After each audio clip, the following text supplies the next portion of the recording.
우리는 이제 하나님께 세우신 다윗의 나라에 대해서 보고 있는데, 우리가 어제 살펴보았던 11장은 다윗에게 돌아온 용사 개인 한 사람 한 사람의 이름이 등장합니다. 마치 우리가 1장부터 9장까지 족보를 살필 때 마치 다윗을 향하여 족보가 쭉 흘러왔던 것처럼 한 개인들의 이름이 나왔고, 그리고 1장부터 3장까지 개인적인 이름이 나오다가 4장부터 8장까지는 12지파로 나누어서 12지파의 지파별 그런 족보의 이름이 나왔던 것처럼 11장은 다윗에게 돌아온 개인들, 그 용사들의 특징들을 우리에게 보여주었습니다. 그래서 그들은 왕을 향한 사랑과 충성을 가지고 있었던 자였을 뿐만 아니라 훈련되어지고 연단되어져서 용맹한 자들이었을 뿐만 아니라 다윗 왕을 많이 닮아 있는 용사들의 개인적인 특성을 살펴보았습니다. 오늘 12장은 이제 개인만 다윗에게 돌아온 것이 아니다, 모든 지파가 다 다윗에게로 돌아왔다라는 것을 이야기할 뿐만 아니라 이 지파별로 그들을 말하면서 이렇게 얘기합니다. 22절 한번 읽어볼까요? 22절 있습니다. 시작. 그때에 사람이 날마다 다윗에게로 돌아와서 돕고자 하며 큰 군대를 이루어 하나님의 군대와 같았더라. 자, 개인의 용사들의 이름을 우리에게 보여주면서 그들의 특징을 이야기해 주신 하나님께서 날마다 다윗에게로 돌아와서 돕고자 하는 그 사람들이 전체 모였는데, 이스라엘 12지파 전체가 모여서 군대가 되었는데, 그 군대는 뭐와 같았다고 얘기합니까? 하나님의 군대와 같았더라 라고 이야기를 하고 있습니다. 그래서 12장 1절부터는 먼저 사울의 동족이었던 베냐민 지파, 그리고 갓 지파로부터 시작해서 쭉 모든 지파들에 대해서 이야기할 때 공통적으로 들어가는 것은 무엇이냐면, 이들이 왕에 대한 사랑과 충성을 가지고 있는 지파들이었다는 것과 아주 강력했다라는 거예요. 그들은 아주 용맹했다라고 이야기합니다. 12장 2절에 보면 그들은 활을 가지며 좌우 손을 놀려, 무슨 말입니까? 보통은 오른손을 쓰거나 왼손을 씁니다. 그러나 그들은 양손을 쓰면서 전쟁을 치를 만큼 아주 용맹한 사람들이었고, 그리고 갓 지파 사람들을 향해 말할 때는 그의 얼굴은 8절 끝에 보면 사자 같고 빠르기는 산의 사슴 같았다 이렇게 이야기합니다. 그러니까 하나님의 군대와 같았던 다윗에게 돌아온 이 지파들의 특징이 아주 용맹스럽고 군대로서 아주 강했다라는 것을 공통적으로 이야기하는데, 그러나 오늘 이 지파별 군대들의 이야기들 속에서 몇 가지 특징들을 살펴보면 하나님의 군대와 같았던 이 다윗에게 돌아온 이 군대는 어떤 특징을 가지고 있었는가? 먼저는 헌신으로 분리된 사람들이다라는 것을 우리에게 보여주고 있습니다. 자, 1절, 2절 한번 읽어보겠습니다. 분리된 사람들이다. 자, 1절, 2절 있습니다. 시작. 다윗이 기스의 아들 사울로 말미암아 시글락에 숨어 있을 때에 그들은 활을 가지며 좌우손을 놀려 물매도 던지며 화살도 쏘는 자요 베냐민 지파 사울의 동족인데 그 이름은 이러하니라. 자, 돌아온 먼저 베냐민 지파를 얘기하는데, 그냥 베냐민 지파였다 얘기하면 좋을 텐데 뒤에 뭘 붙였습니까? 사울의 동족이다 이렇게 얘기합니다. 자, 지금 이 시기는 아직까지 사울이 살아있고 다윗을 죽이려고 했던 시기였습니다. 그리고 사울이 가장 기세등등한 시기였기 때문에 사울과 같은 지파였던 베냐민 지파는 가만히 있으면 편안한 삶을 살 수 있어요. 가만히 있으면 가장 강력한 지파로서 있을 수 있었습니다. 그런데도 불구하고 그들은 어떻게 했다고 얘기합니까? 1절에 보니까 다윗이 사울로 말미암아 시글락에 숨어 있을 때에 하필 그 사울에게서 등을 지고 숨어있는 다윗에게로 갔던 사람들, 그러니까 그들은 아주 큰 대가를 지불하고 사울을 배신하고 다윗에게로 분리된 사람들, 여기서 그에게 와서 돌아와서 이 원어적인 의미는 분리되어 이런 뜻입니다. 그러니까 그들은 사울에게서부터 분리되었다 이 말입니다. 그런데 언제 분리되었다고요? 사울이 다윗을 죽이려고 하는 아주 기세등등한 시기에도 불구하고 사울이 하나님의 편에 서 있지 않다라는 것을 깨닫고 어떻게 합니까? 하나님의 편에 서 있는, 지금 숨어있는 다윗에게로 분리된 사람들이다 라고 이야기를 하고 있는 거예요. 그런데 그들은 사울과 동족인데도 불구하고 헌신하여서 분리된 자들이다 이렇게 얘기합니다. 그리고 8절에 보면 읽어볼까요? 8절 있습니다. 시작. 갓 사람 중에서 광야에 있는 요새에 이르러 다윗에 돌아온 자가 있었으니 다 용사요 싸움에 익숙하여 방패와 창을 능히 쓰는 자라. 그의 얼굴은 사자 같고 빠르기는 산의 사슴. 자, 어떤 사람들이 왔다고 얘기합니까? 갓 사람들. 자, 요단강을 중심으로 하나님의 백성들은 요단강을 건너서 여기에 가나안 땅에 있었습니다. 그런데 세 지파는 요단 동편에서 넘어오지 않고 있었죠. 그 중에 하나가 누굽니까? 르우벤 그리고 갓 지파입니다. 그런데 이들이 넘어오지 않았던 이유는 무엇입니까? 요단 동편은 아주 비옥한 땅이었어요. 그러니까 너무 좋은 땅이었기 때문에 거기가 좋아서 거기 머물렀던 사람들입니다. 그런데 오늘 8절 보니까 갓 사람 중에서 어디에 있는 요새? 광야에 있는 요새. 이전 성경 버전을 하면 메마른 땅, 강팍한 곳, 뭐 이런 뜻입니다.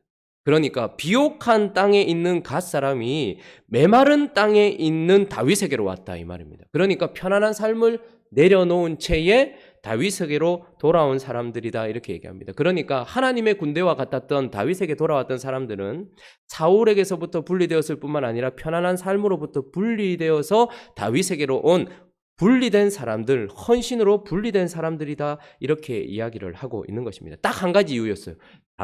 하나님이 세우신 다윗에게 오기 위했다라는 것입니다. 그리고 또 한 가지 이들의 특징은 분리된 사람일 뿐만 아니라 연합된 사람이에요. 왕과 연합된 사람인데 성령으로 하나님이 세우신 왕 다윗과 연합된 사람이다 이렇게 이야기하고 있습니다. 18절 한번 읽어볼까요? 17절, 18절 다시 한번 읽어보죠. 17절부터 읽어보겠습니다. 읽습니다. 시작.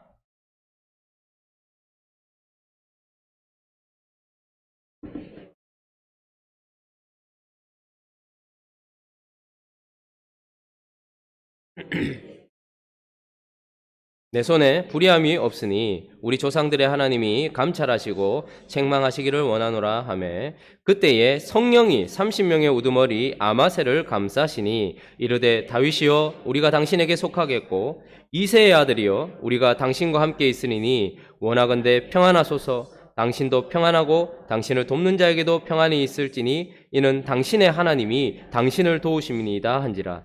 다윗이 그들을 받아들여 군대의 지휘관을 삼았더라. 배신하는 사람들이 참 많았습니다. 다윗은 참 많은 어려움을 겪었어요. 그런데 보니까 16절에 베냐민과 유다 자손 중에서 다윗에게로 오는 사람이 있는 거예요. 가장 가까이 있었던 사람들이지만 사울하고도 가까웠던 사람들입니다. 그런데 그들이 올 때 왜 다윗이 분별을 하기 시작해요. 너희들이 정말 평화롭게 나와 하나 되기 위해서 온다면 내가 마음을 하나로 나눌 것이다. 그러나 그렇지 않고 나를 대적에게 넘겨주기 위해서 온다면 이라고 이야기했던 이야기를 듣고서 돌아왔던 베냐민 지파와 유다 지파의 용사들 중에 우두머리가 되는 아마사를 무엇이 감쌌다라고 이야기합니까? 성령이 감쌌다라고 얘기합니다. 원어적인 의미는 성령으로 옷을 입었다 이렇게 얘기합니다. 성령이 그 가운데 임하셨다 이렇게 얘기합니다. 자, 그래서 그들이 이렇게 얘기합니다. 다윗이여 우리가 당신에게 속하겠고 이새의 아들이요. 이새의 아들이라는 이름은 사울이 다윗을 나토 부를 때 쓰던 용어입니다. 너는 왕이 될 만한 깜이 아니야. 겨우 이새의 아들이면서 라고 했던 거예요. 그런데도 불구하고 이 사람들은 당신이 이새의 아들이라 할지라도 나는 당신을 섬기겠습니다 라고 이야기하는데 그 연합되는 이유가 무엇이냐면 다윗의 강력한 카리스마나 은사 이게 아닙니다. 그리고 그들의 충성심 이게 아닙니다. 뭐로요? 성령으로. 성령 안에서 하나님이 세우신 왕과 연합되게 된 사람들. 그래서 다윗은 그들을 기쁨으로 맞이하고 그들을 군대 지휘관으로 세운다 이렇게 얘기합니다. 하나님의 군대와 같았던 그들의 특징 중에 하나는 무엇입니까? 세상, 쉽게 말하면 사울과 편안한 삶, 그들에게 만족을 주던 삶에서부터 분리되어 누구에게요? 하나님이 세우신 왕에게 무엇으로 연합되는 자? 성령 안에서 연합되는 자. 그것이 바로 이 하나님의 백성, 하나님의 군대와 같았던 이들의 특징이었다라고 이야기를 하고 있습니다. 자, 그러니 분리되고 성령 안에 연합되어서 이제 그들의 또한 특징이 무엇인고 하면 분별하는 사람들이다. 분별하여 행하는 사람들이다라고 우리에게 이야기를 해주고 있는데요. 자, 32절 한번 읽어볼까요? 32절 읽습니다. 시작.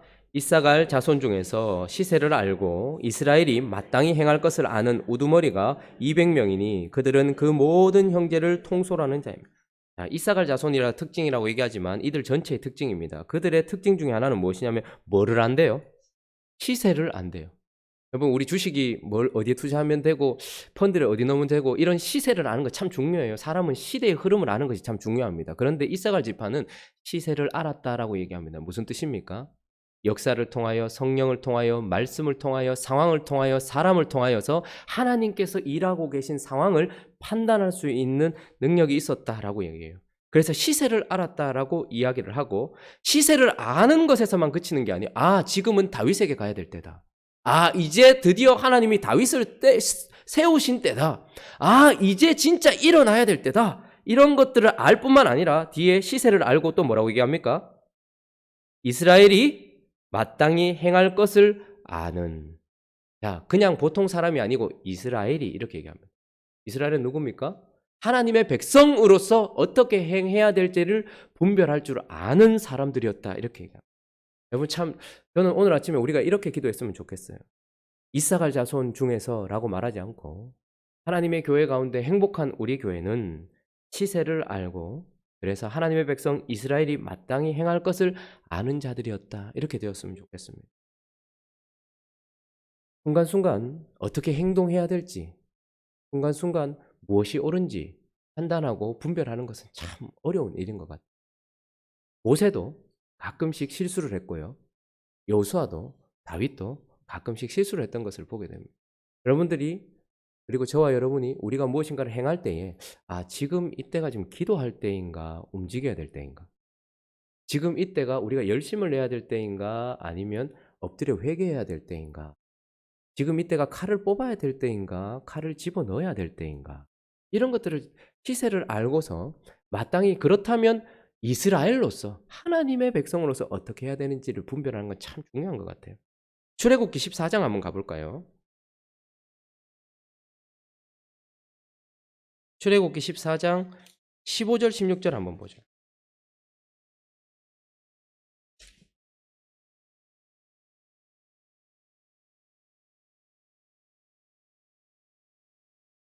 구약성경 103페이지 내 앞에 나와 있네요. 한번 읽어보겠습니다. 시작.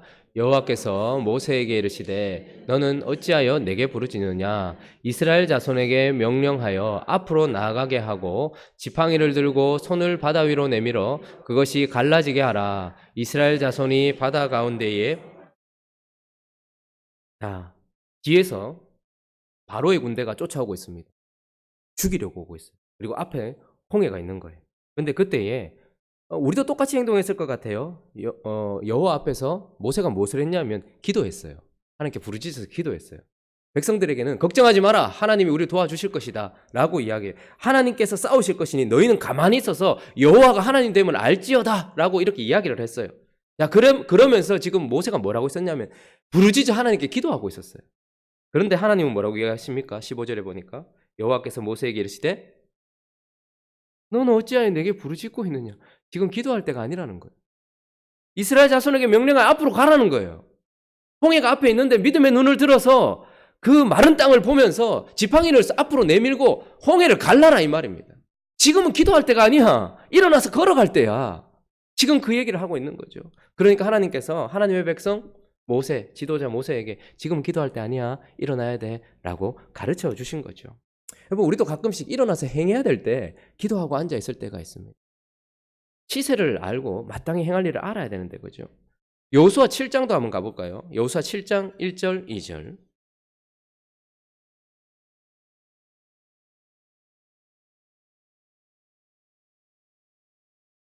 구약성경 328페이지 내 앞에 있습니다. 1절 2절 한번 읽어보겠습니다. 시작. 이스라엘 자손들이 온전히 바친 물건으로 말미암아 범죄하였으니 이는 유다지파 세라의 증손 삽디의 손자 갈미의 아들 아간이 온전히 바친 물건을 가졌음이라. 여호와께서 이스라엘 자손들에게 진노하시니라. 여호수아가 여리고에서 사람을 베델 동쪽 베다웬 곁에 있는 아이로 보내며 그들에게 말하여 이르되 올라가서 그 땅을 정탐하라 하며 그 사람들이 올라가서 아이를 정탐하고. 자, 1절은 지금 하나님의 상태를 이야기해 주고 있고 2절은 여호수아와 백성들의 상태를 이야기해 주고 있습니다. 이 상황은 언제냐면 가장 강력한 성 여리고를 완전히 박살내고 승리에 젖어 있는 때였습니다. 그런데 그때에 범죄한 한 사람의 범죄 아간으로 말미암아서 여호와께서 이스라엘 자손에게 뭐 하셨다고요? 진노하셨다라고 얘기합니다. 지금은 회개해야 할 때였습니다. 그런데 2절에 여호수아는 여리고에 사람을 보내어 베델 동쪽 베단 곁에서 아이로 보내며 라고 이야기하면서 승리했던 여리고에서 하나님의 상태를 점검하지 않고 하나님의 마음을 점검하지 않은 채 다음 전쟁을 준비하면서 일어나서 있어요. 지금은 일어날 때가 아니라 앉아서 회개해야 될 때였음에도 불구하고 여호수아는 잘못 판단한 것이죠. 시세를 잘못 판단하였으니 이스라엘로서 마땅히 행할 일이 잘못되었던 것입니다. 다윗은 또한 어땠습니까? 잘 분별했었는데요. 그가 잘했던 것을 한번 살펴보면 사무엘상 24장 한번 가볼까요?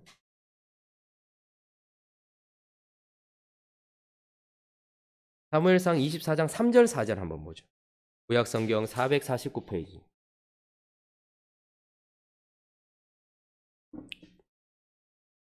한번 읽어볼까요? 시작.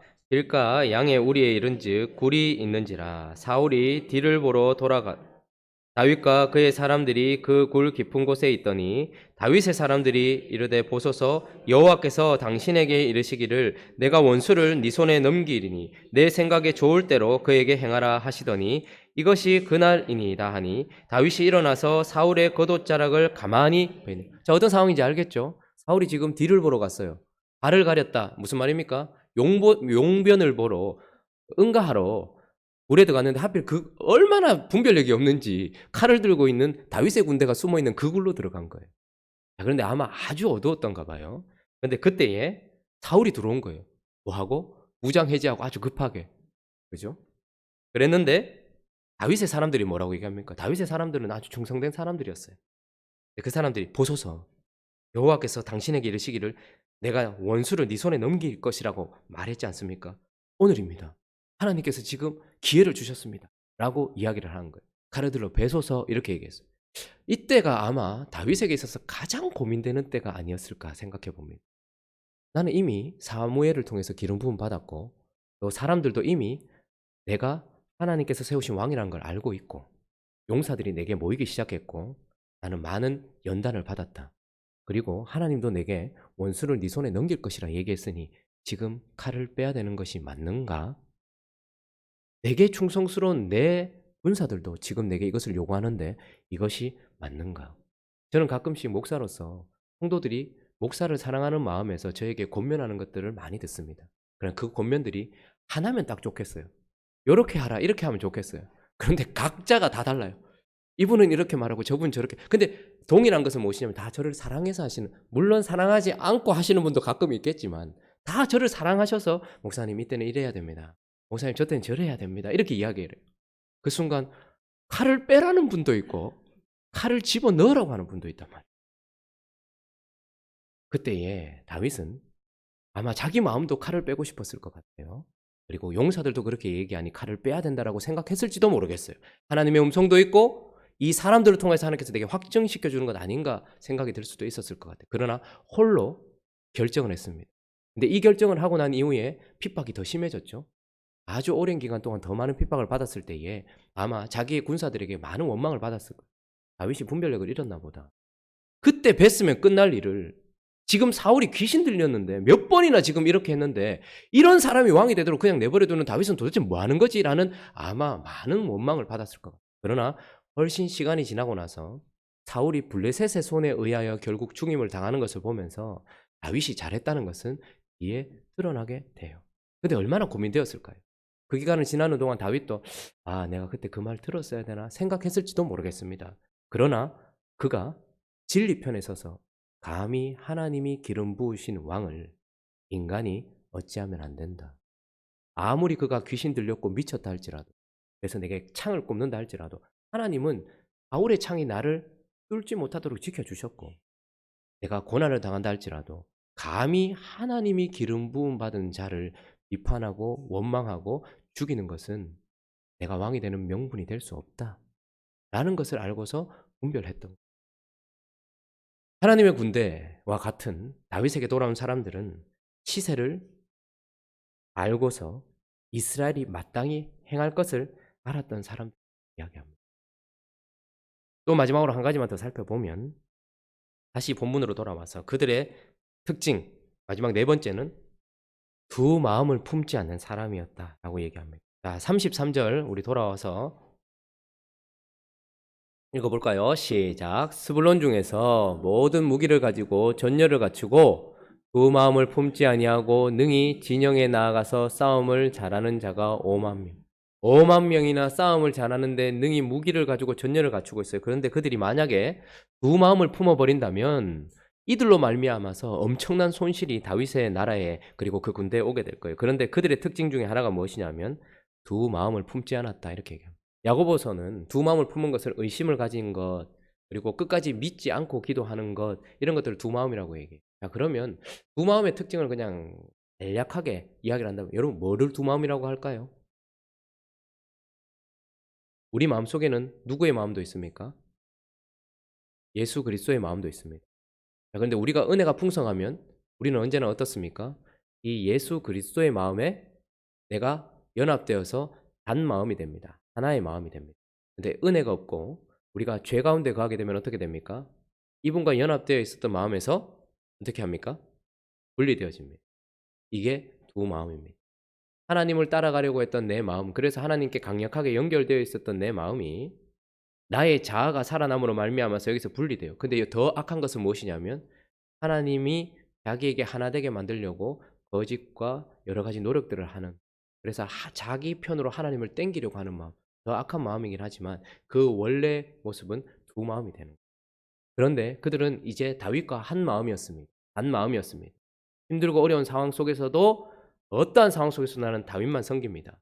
그리고 어떠한 강력한 더 나은 주인이 온다 할지라도 내 주인은 당신밖에 없습니다. 라는 그 마음이 어떻게 해요? 변함없이 끝까지 두 마음이 되지 않고 한 마음으로 갔던 사람들. 그게 바로 다윗에게 돌아온 하나님의 군대와 같았던 그들의 특징이다. 이렇게 이야기를 하고 있습니다. 말씀을 정리하겠습니다. 하나님께 돌아왔던 용사들의 특징을 살펴보면 그 개개인이 왕을 향한 사랑과 충성과 다듬어진 용맹과 왕을 닮아 있는 모습이었어요.